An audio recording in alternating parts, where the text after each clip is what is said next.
Kofi Ciara dostlarına Qana rəqsini öyrədir. 15 ilə 18 yaş arasında 22 gənc Çin, Eritrea, Liviya, Polşa və ABŞ kimi müxtəlif ölkələrdən gəlir. Müxtəlif insanlarla tanış olduqda fərqli mədəniyyətlərə, amma bir çox bənzərliklərə malik olduğumuzu öyrəndim. Qlobal gənclik düşərgəsində Kofi digərləri ilə qaldığı yeri bölüşür.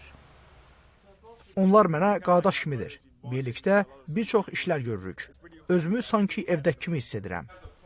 Kofi liderlik qabiliyyətini gücləndirmək istəyir.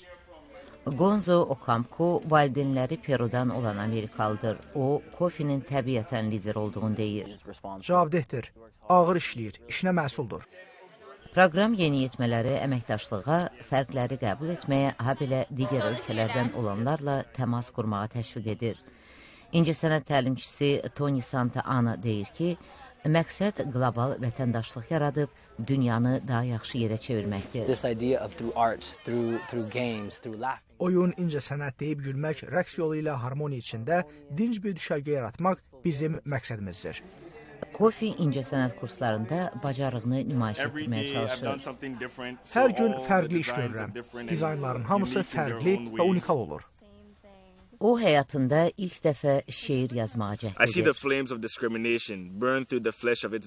Məncə, ayrı-seçkilik alovu qurbanlarını külə çevirir.